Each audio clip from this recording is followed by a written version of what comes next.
how you go on to further your careers, new job, if you're currently in a job. So let me first start out to see who is in high school at the moment. Put your hands up. Okay, quite a few. Anybody in college? All right, a few. And who's working right now? Okay, good. Hopefully, inshallah, I have something for everyone during this talk. And so we'll keep it fairly informal, fairly interactive. So let me begin. So on this slide, you can see the agenda for my talk. I'm going to start off introducing myself through what I call a personal storyline, and I'll explain what that means. Talk about future career. When is the right time for you to decide about your own personal career? What's the right timing? We're going to talk a little bit about that. And then applying for college, as well as applying for a new job. What should you consider? How do you give yourself the best chance for success? And those of you who are already in a job, how can you advance your career? So hopefully I'll give you some practical tips, hopefully for everyone, inshallah. And then of course we'll have Q&As at the end. So we'll have about 30 minutes presentation, and then about 30 minutes Q&A. So making sure the most important part of this is the conversation, not my presentation. So let's start out talking about my personal storyline. And I called it storyline for a very deliberate reason. One of the pieces of advice I'll give to all of you is the art of storytelling is more important today than it ever was. The art of telling your own story. So that's why I call it the storyline, and we'll come back to that. So, they say a picture paints 1,000 words. So this is my journey in pictures, and I'll walk you through it. So on the top right, you can see Big Ben and the Houses of Parliament. So despite my South Philly accent, I was born and raised in London, just to get that out of the way. I was the son of Pakistani immigrants.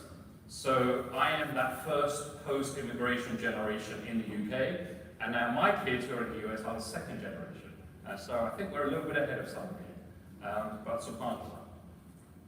Anybody know what that sign is? Fruit, you're not allowed to answer. No. Okay, so Tottenham Hotspur is the team that I follow, and my kids follow, who just walked in, late as usual. This is the team in the English Premier League that we follow very closely, and that's in the sport of football, or as you call it, soccer over here. So we are die-hard Tottenham Hotspur fans, or Spurs fans, as you should say. In terms of education, you heard from Sister Zainab. So my bachelor's degree was in pharmacology at the University College of London. So my training is science. So I'm a scientist by training. But I always had an interest in computing. So once I finished my undergrad degree, I went on to do a master's degree in information technology, or IT, at Loughborough University. Loughborough is a market town in the middle of England. This was the first time I left the big city of London on my own. So it was a real culture shock for me to go from living in central London to this market town. But alhamdulillah, it was a fantastic experience. Culture shock, fantastic experience. And the one thing that I really enjoyed being part of the postgraduate group at Loughborough was that there were so many Muslims from all around the world who were coming for postgraduate studies. So actually a little bit of an older group than I was used to in my undergraduate group, but nonetheless a really warm and loving, mashallah, community. So that was a great experience for me. You know, I mentioned sports at the beginning of my talk. I've always been a huge fan of sports, both watching and playing. So as I grew up, I played those two famous American sports of cricket and rugby. That was a joke, by the way. So I really enjoyed cricket. I played cricket for my university teams. It's something I always did. I also enjoyed playing rugby, and I love watching cricket. I love watching rugby. I love watching Pakistan win. It doesn't happen often, but I love and enjoy watching them win. Of course, I support England too. But when England play Pakistan, then I support Pakistan. And so that's a little bit about my story. And then as a family, we arrived in Philadelphia on August the 9th, 2001. Think about that date. That was 4 weeks before 9/11. Literally, I have to tell you, and I know many of you experienced it, but that was a really tough time for Muslims in this country. I know you know, but especially for us as being new US immigrants. That was a really hard time for the family. Alhamdulillah, Allah subhanahu wa ta'ala took care of us, He took care of all of you, and we're a thriving community, alhamdulillah. And we arrived in Philly, as I said, and so we're all Philly sports fans. I'm sorry, we're all Philly sports fans. So we arrived in Pennsylvania, we arrived in Philly, and even though we moved to New Jersey, we stayed with the Philly sports team, so go Eagles. All right, now let me talk a little bit about my career. So these are the companies I worked at. First one, GlaxoSmithKline. And in fact, I worked for GlaxoSmithKline in the UK. That's the company that transferred me to the US. And so, worked for GlaxoSmithKline. We lived in Pennsylvania. And then I joined a company called Celgene here in Summit, New Jersey. And that was why we moved from Pennsylvania to New Jersey. And then in 2019, BMS, Bristol Myers Squibb, came along and they bought Celgene. So then I became part of BMS. And now today, privileged to have the opportunity to run my own public corporation, Cullinan Oncology, which of course is a blessing. I'll talk a little bit more about that. Now, so I've spoken about where I was raised, how I grew up, where I was educated, how we arrived in the US, and also a little bit of a sports fervor that I have, as well as my career. But one really important thing here that isn't on the slide is that the only reason that I was able to do this was because of my family. And of course, Allah subhanahu wa ta'ala. My family has been supportive throughout my career and enabled me to do all of this. Especially my wife, Asra, who's sitting here. So, round of applause. You know, we go to work, but our partners make all the sacrifices. She, when we left England, we left both of our families. That's why I left her family. We went to Pennsylvania. And then she left her friends in Pennsylvania for us to move to New Jersey. So a lot of sacrifices. So I want to say thank you in front of everybody. Jazakallah khair. So now let me switch gears a little bit and talk a little bit about my job at Cullinan Oncology. So Cullinan Oncology is a company, as the name suggests, that we're in the business of discovering and developing new treatments for cancer. And one thing I will tell you, we'll talk a little bit about the questions. One of the best things that you can do as a leader or even a CEO is to hire great people. I always tell the teams that work for me, you don't get great results with mediocre people. You get great results when you hire great people. And I'm very blessed to have a wonderful leadership team. This is my leadership team. And of the 8 people you see here, I hired 5 personally, myself, and then 3 of the folk here are from the old team when I joined Cullinan Oncology. And the reason it's really important to hire great people, well, practically, you can't do everything yourself as a CEO. And if you try, it's going to be a painful job for you, I'll tell you that. But when you hire great people, everybody gets a task, and they help you run the company. And honestly, I will tell you this, they will do the job much better than you would do it, even if you did it yourself. But you have to trust. And you can only trust when you hire very talented people. So let me go from left to right. Steve Andre is our Chief Human Resources Officer, so he helps with us hiring people, taking care of personnel issues. Kevin Johnston is our Chief Technical Operations Officer, so he helps run all of our manufacturing when we're making these treatments. Jeff Jones is a physician, oncologist trained. He's our Chief Medical Officer. Jen Michelson is our Chief Scientific Officer. She runs all of our preclinical research. Corinne Saville is my Chief Business Officer, so she helps us when it comes to business development deals when we're partnering our products. Jackie Summer is our Chief Legal Officer, so she's our General Counsel. She gives me legal advice as we run the business. Jeff Trujillo is my Chief Financial Officer, and so he makes sure that he manages the finances of our company, and as we deal with investors and analysts, because we are a public listed company, so there's a lot of scrutiny when you run a public company. And then Rose Walden is our Senior Vice President of Communications. She helps get the Cullinan Oncology name out there in the media, in the marketplace.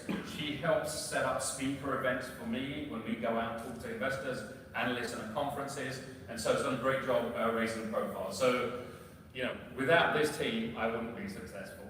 So it's really terrific to have these guys on board. Okay, let's switch gears a little bit now. Let me start off with some general career tips. And I'm going to talk about two specific areas.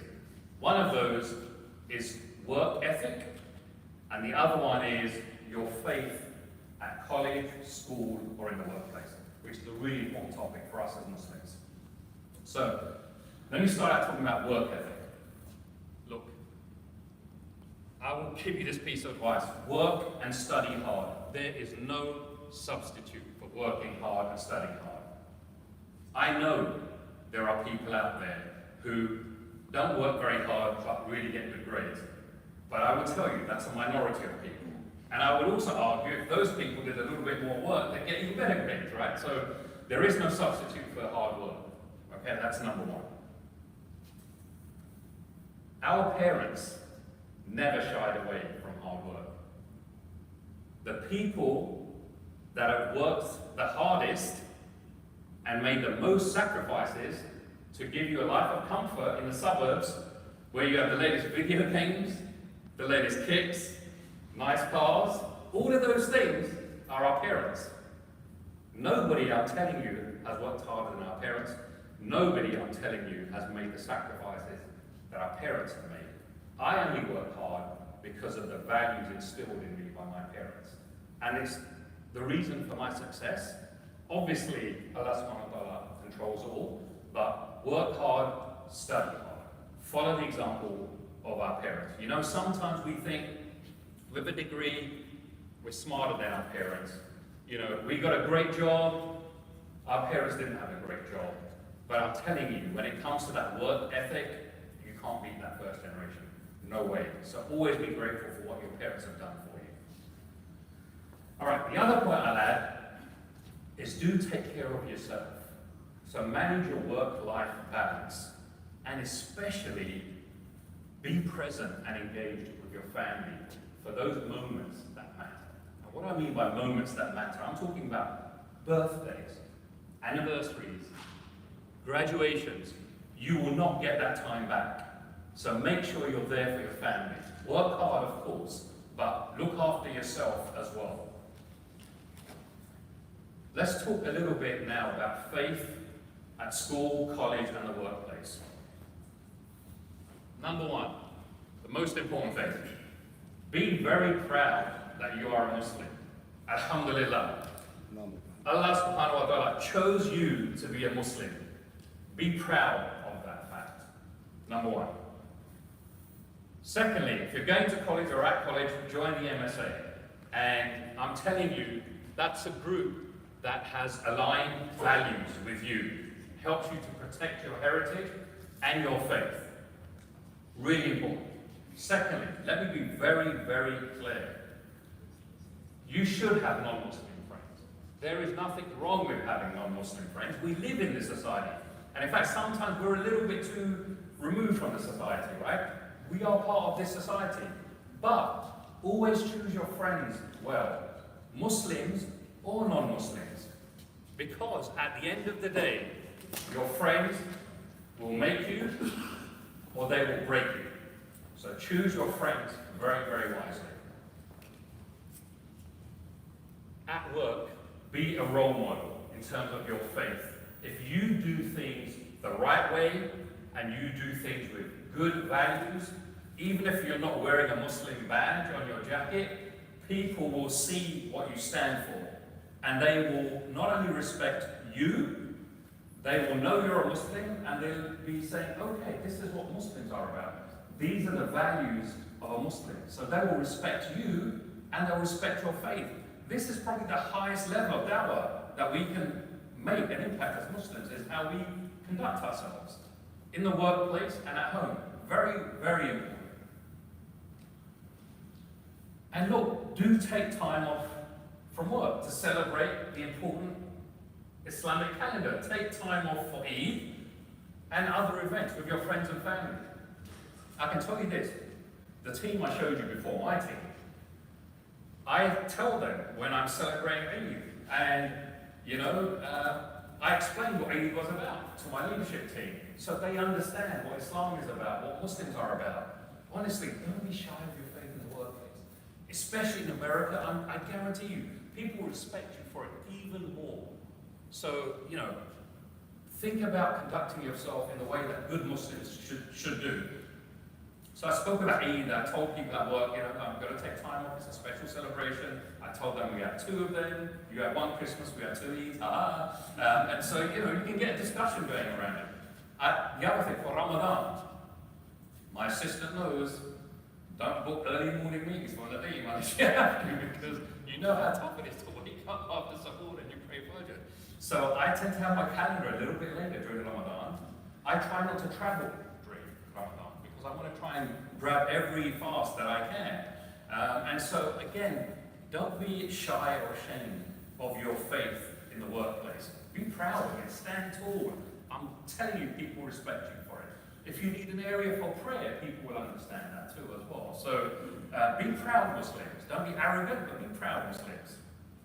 All right, let's switch gears a little bit and talk about what's the right time to choose which career that you want to embark on. And so we're going to make this a little bit interactive. So in the next slide, you can see a range of options here, okay? So, with a show of hands, who thinks the right time to pick your career is in elementary school? What about middle school? No hands. High school? Okay, we got a few hands. College? Okay, we've got a few more hands. What about once you're in the workplace? Okay, we've got some more hands. All right. The answer is that all of these answers are correct. And I'll give you an example. So, the first thing is, you have a lot of time to choose your career. Don't rush it, take your time. But some people are really passionate about what they want to do. So, in the audience here is my daughter, Cullinan, second year. She didn't know I was going to say this.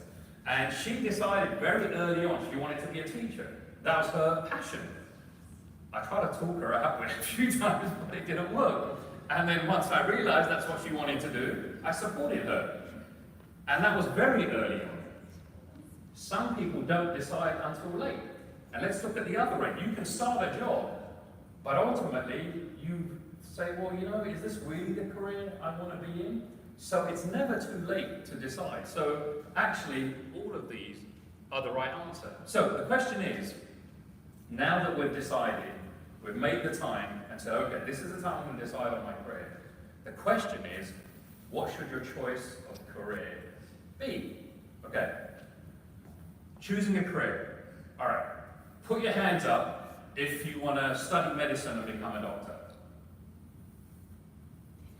Whoa, in a Desi crowd, really? Usually you get at least half the people putting their hands up. Okay, excellent. Well, not excellent, that's a wrong answer there, but let me just say, first, becoming a doctor is a very, very noble profession. I think it's one of the best professions. And as a doctor, think about it. Allah subhanahu wa ta'ala puts that healing touch in your hands that you can help patients. And so, it is an important profession. However, it's not the only profession. And from the Muslim community, we need people in other disciplines going out there. We need experts in other disciplines. We need leaders coming out from the Muslim community. So I'm going to give you an example of some of these. Don't be offended if your chosen career isn't on here, it's just an example, so I just want to say that first. Okay, so we need more scientists. We want Muslims to be at the cutting edge of all the developments in science. If you look at Islam, in medieval times, most of today's modern day inventions came from Muslims. You've heard of Ibn Sina. I mean, so many. Algebra came from Muslims. So how about we take a crack at recapturing that glory, right? We need more scientists, inshallah. Attorneys, to stand up for the Muslims when there's social injustice. We need people to defend the Muslims, right? So we need more attorneys. We need more members of Congress. If we're going to impact American society, we need to be involved in the legislature. And that's where it happens. I will support any candidate that stands and runs as a Muslim. It's really important for us to get involved. You know, as I think about London, which I spoke about earlier, in England now we have quite a few Muslim members of parliament now. I want to see the same thing here. It's important. Teachers. You know, there isn't any profession that shapes young minds like teachers. Teachers work long hours, totally underpaid, but the influence and impact that teachers have is huge. We need more Muslim teachers so that we can carry those values forward. We need more professors to push academia so that we're doing the cutting edge research, again, through our Muslim scientists, our Muslim leaders. So that's important. We need social workers. Unfortunately, there are many, many Muslim families that need help, and they either can't speak the language or they can't communicate. We need Muslim social workers to help those families. We're a society and a community that takes care of each other. These are important jobs, important roles. We need more business leaders. We want an influence call from America. We want to make available the prayer areas. We want to make available time off aid. We want facilities for Ramadan. That's not going to happen unless we have more and more business leaders from the Muslim community. Management consultants. They work with big corporations all the time. Heavy amount of influence there. We need more Muslims coming forward as management consultants. Accountants, small businesses need their finances looked after. That's where accountants can really help. I know we've got some in this room, but it's important. You know, finance and accounting is really, really important to help small businesses. Information technology. Look at the pace of technology we're seeing all around us.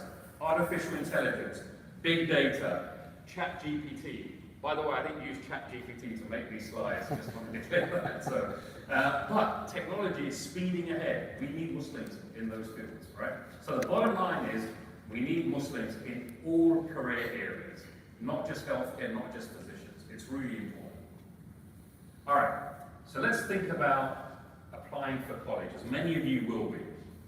And if you remember at the beginning of my talk, I spoke about the art of storytelling, which is really important, okay? So as you apply for college, you're going to be faced with all these forms, essays, etc., right? So I would say the most important thing is tell your own personal individual story, okay? Get that across. Everybody has a high GPA score. Everybody has great SAT results. The question is, how are you going to make the admissions officer pick you? And that's about being unique. It's about differentiating yourself against everybody else that has applied for this place in the college. It's about what's unique about you and your experiences. What are you going to bring to the table in terms of campus life at that university? So really think about all the experiences that you have, not just your GPA, your SAT score. Find a way to stand out from everybody else. Tell your story. Tell your unique story. And look, as we spoke before, if you haven't decided your career definitively as you enter into college, that's okay, you're going to have a lot of time. But I would say, try and have an idea though, which direction you're going. Are you somebody who likes science? Do you like the liberal arts? Do you like business, economics? So that at least you can start laying the building blocks for what you ultimately will choose in the end. And by the time you come to college, you probably have a good idea of the subjects that you like, and more importantly, the subjects that you don't like. So that's really important as part of that process. And listen, I know everybody wants to go to Harvard, I know everybody wants to go to Yale, but there are great and more affordable schools outside of the Ivy League system. You can get a great education if you're not in Harvard and if you're not in Yale. There are fantastic schools out there. Look, as somebody who lives in New Jersey, I think Rutgers is an excellent state school. Fantastic curriculum, etc. So the sky will not fall down, I promise you, if you don't get into Harvard. So just think broadly, think peripherally, kind of giving a little bit of advice to the parents as well here a little bit. It's okay if they don't go to Harvard and they don't go to Yale. If they do, fantastic, but they will still be great Muslims and great citizens of this country. All right, that dreaded work interview, when you first start thinking about your career and starting that first job, what are the things that you have to really think about, okay? Tell your individual story. All right, that sounds a bit familiar. Focus on differentiating yourself. What is unique about you and your experiences?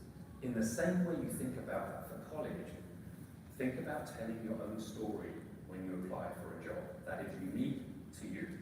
So those aspects are really important. Conduct research on the company you're applying to and prepare a list of questions. Honestly, you go to the company's website that you're applying to, there is so much information there. Look at their press releases. Look at their financial statement. Look at the segments that they're operating in. Who are their competitors? As a hiring manager, I can't tell you how easy it is to get that information, and so often people don't even look it up. So if you're going for an interview, you want to convey to the person, the hiring manager who's interviewing you, that this is the company that I want to go to, above all else. And this is why I want to go to that company, because I like your values, I like your financial position, I looked at your earnings. This stuff, honestly, doesn't take tons and tons of time, but it's really impactful, it's really powerful. And I'm telling you, as somebody who is a hiring manager, who hires people all the time, in the same way, when you apply to college, do your research on that college. Get that admissions officer to understand that this is the only college I've ever dreamed of going to. That's part of the story, so that they understand that you're showing initiative, that you've looked into it, you've done the research to be there. In your resume, look, we could spend a whole workshop and a whole day on resume building. I'm not going to do that. But one area I will point out is, when you list your experiences in your resume, don't make it a list of responsibilities in the job description or a list of tasks. List out your accomplishments, the things that you've actually achieved. Because I can tell you that will make a difference. When the hiring manager looks at it, they get all of these resumes and they'll get a list of somebody's job description as their experience. Don't do that. Put the things that you've actually achieved and the experiences that you've gained in your resume. The real life stuff that you've done. Okay, now let's go to that first job.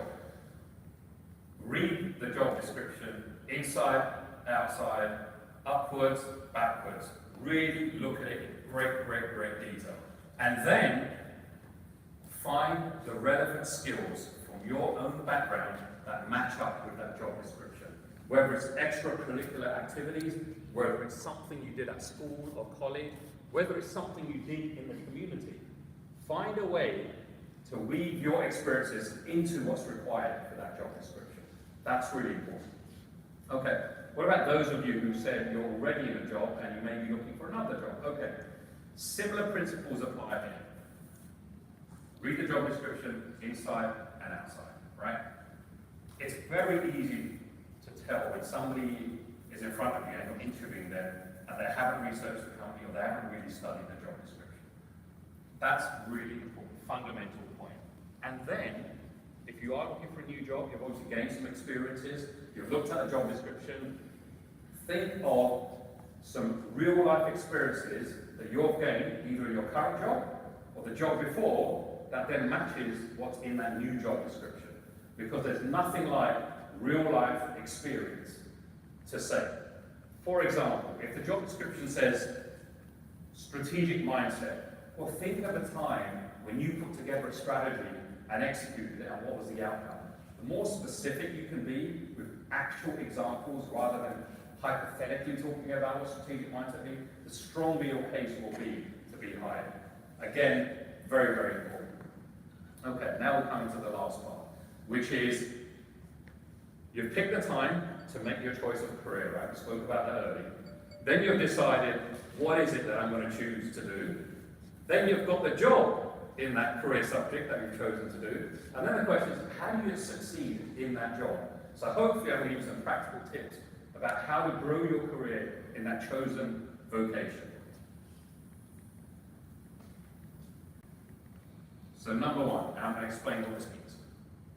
Gain a broad range of experiences through horizontal versus vertical progression. And I'll explain what I mean by that. So, one of the things that's very, very tempting for us when we enter our careers is how quickly can I get to the next level? So if I'm a manager now, how quickly can I become a senior manager? Or if I'm a senior manager, how quickly can I become an associate director? I call that title chasing. Okay? And we're all going to do a bit of that, that's real life. But the people that succeed the best and the most often are the people who go beyond that one-dimensional vertical function that they're working in. So I'll give you an example. So if you work in finance, for example, and as senior roles become available, the only thing you've ever done is work vertically in finance. You've gone from manager to senior manager, associate director to VP. That is a very narrow slice of what your business does. Look, it's great, alhamdulillah, that you got there, but when companies start looking for very senior level roles, they want people who understand the broad nature of the business, not just one dimension. And so, I'll give you an example from my own career. So, when I started in the pharmaceutical industry, I was in research and development. You saw I was a scientist by background, right? I showed that in Oncology. But as I grew my career, I started to get interested on the business side. So then I thought, okay, how can I now get across to the business side? It was very hard to go from R&D to the business side. So I had to take multiple lateral steps, horizontal steps. Not vertical steps, but horizontal steps, right? Now, I know, had I stayed in my current role, I could have got a better title much quicker, but it wouldn't have given me the broad range of experiences that I wanted to progress my career. So, don't be tempted by the next title. In fact, early on, one of my managers, and I've been very fortunate to have great managers, said to me, Nadim, listen, when you think about your career, don't think about the next role, but think about the one after that. And what that made me do was to not think about titles. It just made me think about, okay, ultimately, where do I want to take my career? And that's been really good advice that I've followed to this day. And so, again, fortunate to have good managers, but really think about getting a very broad range of experiences, not just vertical. And usually the best careers are ones that have a bit of both, right? But if you have aspirations to be a senior leader in a large corporation, get as much rounded experience in other functions as well. Okay, invest in professional relationships and build a network. That's one thing that I don't think we do so well. When you enter the workplace, think about the people you work with, the people you interact with, even in other functions. Invest time in those relationships and build a network. Build a network inside your company and build a network outside your company. So what will happen when you do that is that you'll have a group of people out there that are advocating for you when you're not even there. And it happens organically. But that only happens if you invest the time into building those professional relationships, expanding your network. Very, very important, especially if you can do this young in your career, it will really pay off. It worked for me.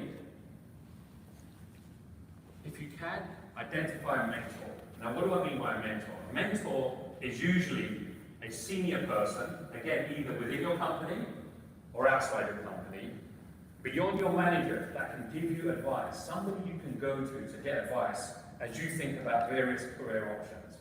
And senior people are very happy to do this. Very happy to do this. The problem is the junior people are nervous about going to the senior people. And I can tell you, I mentor a lot of people. Very few of those relationships started by the junior person coming to me and saying, look, Nadim, would you consider being a mentor of mine? So if you're young in your career, honestly, take the initiative and talk to somebody senior and say, listen, I'm starting out in my career, I want to get some advice, would you consider being a mentor for me? It doesn't have to be in your company, it can be outside. If you do it in your company, it's probably better to do it outside your department. Just because you have your chain of command, and so you want to have like a more objective person to give you some advice. So think about identifying a mentor. Mentorships can really help. It's definitely helped me, and it's part of the reason why I mentor, because I was fortunate enough to have a lot of great mentors during my career. Be a team player. Don't just be out for yourself. Look, human nature, there's always an element of stuff we do for ourselves. But again, when people are looking at who to promote, if they see somebody who really helps the team and makes the team better versus just choosing to do things for themselves, it makes a difference. It shows that you're willing to be selfless. And I would argue this is a core Islamic value.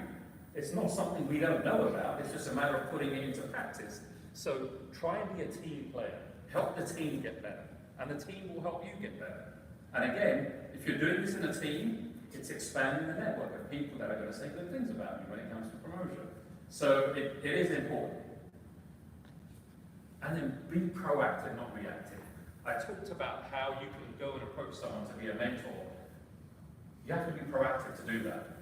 When those special projects come up in your company, be the first person to raise your hand and say, I want to do it. I've always done it. I want to do it. No, I want to do that project. Especially when it comes to leadership opportunities. I want to see our young Muslims put their hands up first, not look at their shoes, right, while they're asking the question, right? You need to be first. That's how we're going to move forward as a community, right? Take on those special projects. Because when people who decide on promotions, yes, they look at what your day job is, but then they look at, well, who are those people that did the additional work or the additional project that made an impact on this company? And so take on those special projects. I learn every day on the job. Just because I'm CEO doesn't mean I don't learn. Be a curious learner. Companies offer so many courses that they will pay for you to attend, but we don't take advantage of it. So while you're young in your career, take advantage of all those training opportunities that are available, that the company will provide for you. And then think about on-the-job experience. You know, I spoke about how can I get experience in another area. Like sometimes you can move to that area, but sometimes you can talk to your manager and say, listen, I know I'm in marketing, I'm really interested in finance. Can you find a way for me to shadow the finance group for a week, 2 weeks, 3 months? Again, you're showing initiative, you're being proactive. And people take up notice. Like when somebody's going above and beyond their day job, people notice. So be the proactive community that we can be. And sometimes be prepared to go above and beyond. So I'll speak about my own industry. When we file for a new medicine approval to the FDA, for example, that's thousands and thousands of documents. That's a ton of work. And it's a lot of hard work. It's weekends, it's evenings, same when we launch a new medicine. There are going to be times in your career where you are going to have to roll up your sleeves and go above and beyond. Okay? Be there to be able to do it. Now, listen, I'm not saying do that 24/7. That's not sustainable because I already said to you, manage your work-life balance. But there are going to be those times where we need to step up, roll up our sleeves, and I would love for our young kids to be the people that are putting their hands up and doing that work. So that's really important advice I would give to you as well. And, you know, managing your work-life balance is very, very important. Take care of yourself, especially your mental health. You know, in these days of social media, of course, there's a lot of good stuff, but you all know there's stuff out there that is not good. Take care of your mental health. Take the time off Make sure you have a really healthy work-life balance. Be present for your family in those moments that matter, that I spoke about earlier. I will tell you, as I grew up and as I entered my career, I never had the ambition to be a CEO. Honestly, I never did. It wasn't like I went to college, I graduated, I got a job, and day one, how can I be the CEO of this company? It just was never an ambition of mine. But you know what happened is, as I learned more, as I took on more projects, I thought, all right, you know what? Let's see where this takes me. And you know, you continue to grow, and I showed you earlier on. I joined Celgene from GSK, and I joined BMS. So Celgene was the first place where I had the opportunity to progress to the executive leadership team of the company. So I was reporting directly to the CEO. And then when BMS acquired us, I then joined the BMS executive team. So I thought, okay, I've had 4 or 5 years reporting directly to the CEO. You know, maybe I should take a crack at this myself. And it was only then, it was relatively late in my career. So, you know, I'm standing here in front of you as CEO of a public listed company, but it wasn't like that was my day one ambition. But as you learn, as you grow, those opportunities open up. Well, that's what makes those opportunities open up for us. So I just wanted to mention that as well. And now look, let me ask you a question. Who has the most influence or impact on your career? Anyone? Yes? I would say, if you need a backing, probably a partner. And in other words, if you have any like mentor or teacher, they probably have the most influence. Sure. Yep. Certainly your partner, your family, and also if you have a mentor, they can make a big impact. Any other answers? Yes? Bingo. The most, if you remember nothing from this presentation, please just remember this last bullet point. The most important person to manage your career development is you. You're 100% right. Mentors can help you, your manager can help you, but they're not going to do it for you. Take charge of your own career development. Nobody, and I mean nobody, is going to do it for you. You can have the best mentor, the best manager, but unless you're proactive and take charge yourself, it's not going to happen. So if you remember nothing else, remember that. Okay? All right. So where are we? Let me try and summarize the presentation now in a few short sentences. All right. So number one, very importantly, be proud of your Muslim faith. We spoke about that, right? Never be shy of your heritage and the fact that you're a Muslim. You have lots of time to decide what your career path is. Lots of time. There are people here who are saying you're still deciding while they're in their job. That's okay. Sometimes it takes time to find out what your real life goal is, what your career journey is. And sometimes it can be as early as elementary school because you have a strong passion about something. But you have a lot of time to make that decision. So don't panic. We need Muslims in all career areas, as I said, right? Of course, we need Muslim physicians and doctors, but we don't only need Muslim physicians and doctors. And I spoke about the range of options that you can take to launch your career. Master the art of storytelling. Think about your brand, your story, and how you can tell it in a very unique way. I would say this weekend, if you have the time, sit down and think about, if I had to summarize who I am and how I'm different from other people in a paragraph or 2 paragraphs, what would I write down? What would you write down? And then ask your siblings, ask your family if you got it right. But do that as an exercise, because more and more, it's going to be really important to be able to tell your unique story, especially in a very concise way, because timing is everything these days, okay?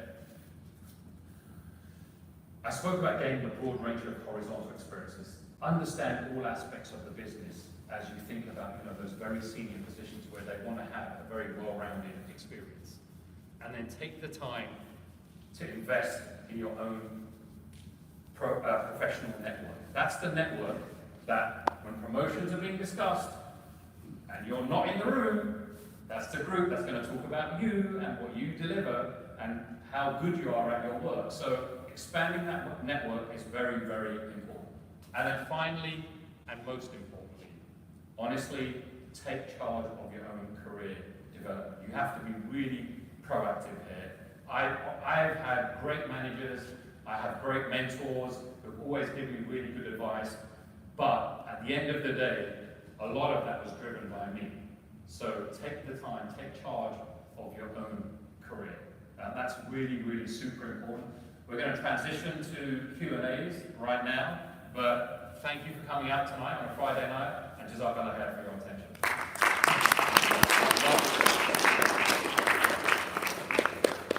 So before we ask the audience, there were some sent in questions. I'll answer one of those, because one of those might be on your mind, and then we'll ask the audience. But man, I've got some really excellent questions sent in, so mashallah, we have a very smart meeting.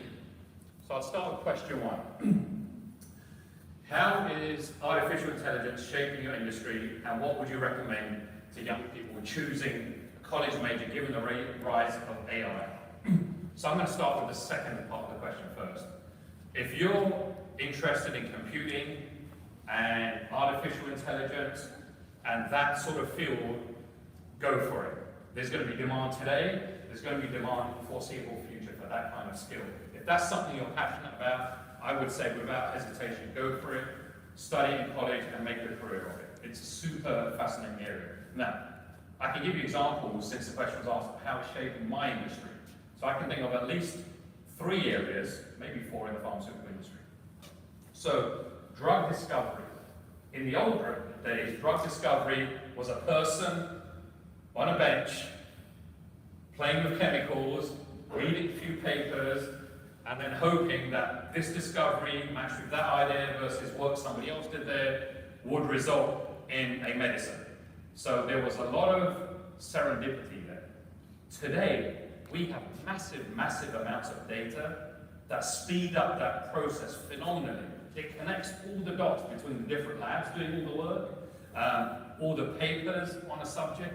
So now drug discovery is 1,000 times faster than it ever was, probably even more. So drug discovery AI has a huge impact.